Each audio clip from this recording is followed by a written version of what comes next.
안녕하세요. 화학자 장훈주입니다. 음식, 특히 과자나 껌, 사탕과 같은 간식이나 디저트는 화려한 색으로 만들어지는 경우가 많죠. 자연에서 유래한 천연 색소를 사용하기도 하지만 더 저렴하고 선명하며 화려한 색을 쉽게 얻기 위해 합성 색소가 쓰이기도 합니다. 자연과 합성의 차이는 없다 이야기했지만 그 합성된 유래가 왠지 천연물 아닌 천연물로 구분해야 할 것 같은 석유와 탈을 하면 느낌이 많이 달라집니다. 오늘은 최근 있었던 식용 색소 관련 뉴스를 함께 다루기 위한 붉은 색소의 화학 이야기입니다. 식용 색소는 색상별로 어마어마하게 다양한 종류가 사용될 것 같지만 의외로 그렇지 않습니다. 국가별로 사용이 허가된 색소가 한정적이기 때문인데 되도록 대한민국과 미국, 유럽 위주로 사용되는 몇 가지 적색 색소를 소개해보려 합니다. 먼저 적색 2호입니다. 왜 1호부터 시작되지 않을까요? 메카물 덕후를 설레게 하는 설정과도 같이 존재할 리가 없는 색소이자 존재해서는 안 되는 색소이며 기록에만 남겨진 첫 번째 프로토타입 기체와 같은 색소이기 때문입니다. 과거 미국에서 사용되었었지만 동물 독성이 높아 1960년대 이후 사라졌기 때문이죠. 그렇기에 첫 번째 식용 색소는 적색 2호, 다른 이름으로 아마란스입니다. 아마란스는 실존하는 식물의 이름이기도 한데 불멸이라는 의미를 갖습니다. 아마란스에서 추출되는 천연 색소와 색상이 비슷해 같은 이름을 갖고 있을 뿐 분자 구조 자체는 다릅니다. 앞으로 만날 색소 모두 정식 화합물 명칭은 복잡하니 별명으로만 사용됩니다.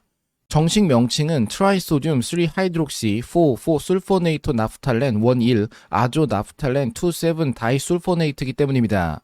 아마란스는 아이스크림이나 케이크, 초콜릿, 젤리 등의 광범위하게 사용되던 색소인데 너무 빨개서 왠지 몸에 안 좋을 것 같진 않으신가요?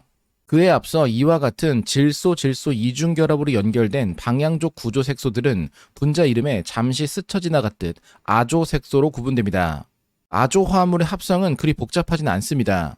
예를 들어 아마란스의 경우 하나의 질소가 결합한 나프탈아민 구조를 이용해 두 개 질소 형태인 다이아조늄을 형성하고 반대쪽에 연결된 나프톨 유도체와 결합을 통해 색소 합성이 가능합니다. 기본적인 반응이 간단한 만큼 우리는 작용기를 다양하게 조절해 색상이나 특성 조절이 가능하며 아마란스 등에 함유된 술폰산 작용기로 물에 대한 용해도를 높이는 등으로 사용됩니다. 합성이 가능하다면 분해도 가능하겠죠. 아마란스 등의 생분해나 단계적 분해에 대해서도 많은 연구가 이루어졌는데 아마란스에게는 슬픈 과거가 있습니다. 세상에 절대적으로 모든 조건에서 안전한 물질은 찾아보기 어려운 만큼 식용색소는 많은 부정적인 연구가 계속되는 분야입니다. 탄곡이나 아스파탐, 글루텐, MSG, 커피, 와인 등 온갖 물질은 긍정적인 건강 요소와 함께 부정적인 조건들이 계속해서 새롭게 터져나오죠. 식용색소는 가장 자극적인 주제 중 하나로 바람, 유전 독성, 동물 독성, 발생 독성 등 모든 분야에서 뉴스가 계속 나옵니다. 아마란스는 과거 1976년경 동물 독성에 대한 보고가 있던 후 한동안 사용이 중지되었던 기간이 있으며 우리는 그 기간을 초콜릿에서 찾아볼 수 있습니다. 바로 M&M입니다. M&M은 다양한 색상으로 칠해져 있는데 보통 6가지로 구성됩니다. 하지만 광고에 나오는 초콜릿 패거리는 7명 팀으로 구성되어 있죠.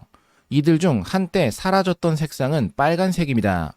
아마란스가 사용되어 왔기에 독성 때문에 빨간색이 잠시 사라지고 그 기간에 주황색이 새롭게 등장합니다.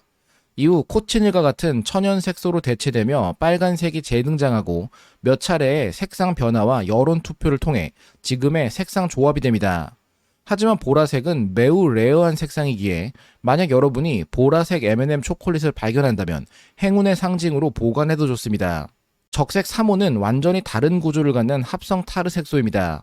에리스로신이라는 이름으로 불리는데 기본 구조가 아조가 아닌 형광물질로 자주 사용되는 플로레세인 계열의 트라이페닐 메테인 염료에 속합니다. 아이오딘도 여러 개 붙어 있어 이거 괜찮나 의심 드시기도 하죠.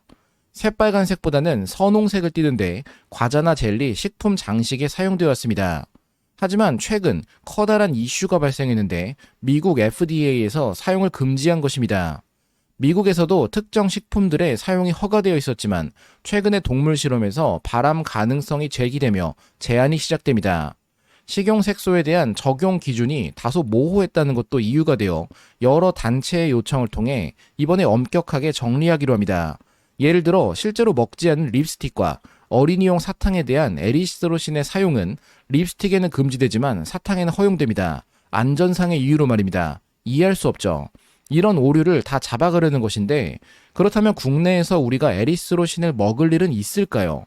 적색 3호가 무조건 사용되던 제품이 있다면 후르츠 칵테일입니다. 정확히는 체리를 선홍색으로 가공하는데 에리스로신이 사용되기 때문에 참고하시는 것이 좋습니다. 미국 FDA가 에리스로신 사용 금지를 공표한 것은 2025년 1월 15일입니다. 이후 유예 기간을 둬 2027년 1월 이후로는 모든 식품의 사용을 금지하며 2028년 1월 이후로는 의약품에 대한 사용을 금지하게 됩니다.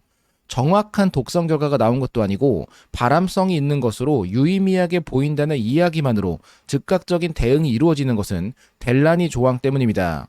델라니 조항은 식품에 발암성 첨가물을 사용하는 것을 금지하는 법률이며 1958년 연방식품의약품 및 화장품법에 추가되어 적용됩니다. 나는 딱히 후르츠 칵테일 속 체리를 안 좋아해서 어차피 안 먹는데 몰라도 되지 않을까 생각되실 수 있지만 오히려 적색 3호가 국내에서 사용되는 것은 의약품입니다. 예를 들어 식약처에 공개된 약 중 하나만 들고 와봤는데 적용 대상이 광범위해 우리가 쉽게 볼 수 있을 듯 싶습니다. 성분에는 여러 종류의 식용색소가 쓰여 있고 그중 에리스로신인 적색 3호도 보이죠. 적색 3호는 진통제, 비타민제, 감기약, 구충제, 마그네슘 제제, 어린이 영양제 등 전문 의약품과 일반 의약품을 가리지 않고 사용됩니다. 꼭 빨간색을 만들려는 목적 외에도 분홍색, 갈색, 자주색, 보라색을 만들 때 혼합되어 사용되며 용량이나 품목의 구분을 위해 색상에 차별화를 두느라 사용되고 있습니다. 국내 바이오 기업들 역시 빠르게 대응을 시도 중에 있고 2028년까지는 모두 변경될 예정입니다. 도대체 안전한 색소는 없는가? 몇 가지 더 보죠. 적색 7호입니다. 시트러스 레드 2라는 별명을 갖는데 역시나 아조 합성 타르 색소입니다. 적색 7호는 발암 가능성이 있는 색소입니다. 그래서 식품에는 넣지 않고 대신 오렌지 껍질을 주황색으로 만드는 데 사용됩니다. 오렌지 껍질까지 먹는 사람은 없기 때문에 사용하는 듯한데 찜찜하죠. 그래서 최근에는 빅사나무의 씨앗에서 추출한 식용색소인 안나토나 파프리카류에서 추출된 천연색소를 사용하는 방식으로 발전하고 있습니다. 오렌지가 너무 싼데 아름다운 주황색이라면 적색 7호로 껍질만 염색한 것은 아닐지도 고민해 볼 수 있습니다. 적색 102호는 폰소 4R이라 불립니다. 이름도 길고 복잡하고 성분표에서 한 번도 못 본 것 같으니 이건 괜찮겠다 싶죠. 아조색소인 폰소 4R의 주 사용처는 차슈조리입니다. 소규모로 정성껏 차슈를 만드는 식당에서는 당연히 사용할 일 없지만 라멘 육수와 더불어 대규모 공산품으로 제조되는 차슈에는 색상을 위해 폰소가 사용됩니다. 그 외에도 탄두리 치킨의 조리에도 원래는 선명한 붉은색을 위해 카슈미르 고춧가루를 사용해야만 하는데 국내에서 이를 구하지 않고 적당히 하려는 경우에는 폰소 4R을 이용해 색을 냅니다. 여기까지도 크게 먹지 않을 것 같다 괜찮겠다 싶다면 카레가루와 강황가루의 색을 이쁘게 만들기 위해서도 넣고 있습니다. 특히 최근 동남아 국가들에서는 폰소를 차슈와 탄두리 및 기타 제품들의 제조에 대한 사용 금지를 촉구 중에 있으니 국산 수제 요리를 선호하는 게 좋겠습니다. 폰소 4R은 어떤 문제가 있는가? 미국에서는 이미 사용 금지되어 있고 유럽, 아시아, 호주에서 일부 사용됩니다. 증상은 과민 반응과 두드러기 등 알러지 유발, ADHD 유발 가능성이 제기되고 있으니 왠지 평소 문제없던 음식을 먹고 알러지가 생겼다면 식용색소에 대한 가능성도 고민해보는 것이 좋겠습니다. 언제나 최후의 보루는 있어야겠죠. 적색 40호, 다른 이름 알루라 레드 AC는 아조 계열 염료이며 구조도 앞서 본 적색들과 비슷하지만 안전에서 현재 가장 널리 사용되고 있습니다. 탄산음료나 사탕, 아이스크림 등에 모두 쓰이며 절대적인 안전은 없기에 유럽에서는 사용이 제한적이지만 일부 연구에서만 과민 반응을 유발할 가능성이 있다 여겨진 정도여서 성분표에서 적색 40호라 써있다면 이 정도는 큰 걱정 없이 먹어도 됩니다. 식용색소는 매우 다양하게 사용되는데 실제로 공산품에 함유된 성분의 구성을 본다면 착향류의 뒤를 이어 가장 많이 쓰이는 것이 색소입니다. 안전성을 평가하는 하나의 관점에서 체내에 유입되었을 때 어떤 식으로 처리되는가를 보기도 하는데 여기서 작용하는 새로운 대상이 장내 미생물 환경입니다. 장내 미생물에게 피해를 덜 주면서 미생물에 의해 쉽게 분해되는 색소일수록 안전하다고 볼 수 있습니다. 적색 40호는 빨간 식용색소 중 가장 안전하며 유용합니다. 이쯤 되면 적색 색소로도 뭔가 유용한 것을 만들 수 있을까 기대하는 분들이 계실지 모르지만 플로레세인 구조의 적색 3호 에리스로신을 질산하는 것 아니면 다 너무 안정합니다. 하지만 신호등은 세 가지 색으로 되어 있죠. 우리는 보통 빨간색을 가장 위험하고 금지나 정지를 의미하는 색으로 연상합니다. 소방차 게임 같은 것이라고나 할까요? 하지만 색소 종류는 다양한 만큼 다른 색에서 생각을 이어가 보죠. 저의 개인적인 색상과 위험성에 대한 의견을 묻는다면 전 노란색 물질이 보통 위험하다고 생각합니다. 예를 들어 이름도 아름다운 트라이나이트로톨루엔 노란색입니다. 잘 만들어서 가열에 액화시키면 아주 선명한 노란색 색소처럼 보이기도 합니다. 그 이유는 TNT가 1861년 독일의 화학자 요제프 빌브란트에 의해 합성되었는데 원래 목적이 노란색 염료였기 때문입니다. 폭발성이 발견된 것은 첫 합성으로부터 무려 30년이 지난 후인 1891년이었고 당시 사용되던 피크린산이나 흑색 화약 등에 비하면 너무나 둔감한 폭발물이어서 이건 안전 그 자체라 볼 수밖에 없었기 때문이죠. 어느 정도냐면 1910년 영국 폭발물법에서도 면제되어 제조나 보관에도 상관없는 폭발물이라는 이름을 붙이기도 애매한 둔감한 물질이었습니다. TNT는 대충 집어던진다고 터지는 것이 아니라 뇌관을 이용해 기폭시켜야 하는 물질입니다. 엄청나게 불에 잘 타는 무연화학의 핵심 나이트로셀룰로스도 질산화를 통해 노란색이 됩니다. 한 단계 더 나가본다면 끔찍한 신경가스인 VX 역시 노란색입니다. 길 가다 뭔가 선명한 노란색 물질이나 증기가 발견되었다면 피하는 것이 좋습니다. 최선의 경우가 질산입니다. TNT는 피부 색상도 노랗게 바꿀 수 있습니다. 과거 세계대전 당시 폭탄 제조에 종사하던 여성들은 TNT에 대한 노출로 피부가 카나리아 깃털을 연상시키는 주황색 및 노란색으로 변했기에 카나리아 소녀라 불렸습니다. 왜 노랗게 될지를 추론한다면 보통 질산이 피부에 닿았을 때 단백질 중 타이로신과 같은 아미노산과 반응하는 잔토프로테인 반응을 떠올리지만 이는 질산과 같이 산성 환경에서 가능한 반응이며 TNT는 단순히 나이트로 화합물이 피부에 물리적으로 착색되기 때문입니다. 또한 피부의 멜라닌과 반응해 황색 색소를 생성하며 얼룩을 남기기도 하며 TNT는 남성의 생식 능력을 저하시킨다는 연구도 있어 폭탄을 다룰 때는 조심하시기 바랍니다.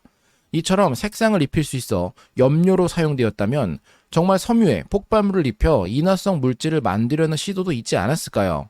당연히 있습니다. 안포의 주성분이자 폭발물인 질산 암모늄이나 패튼, TNT를 섬유에 코팅하는 것은 간단히 가능합니다.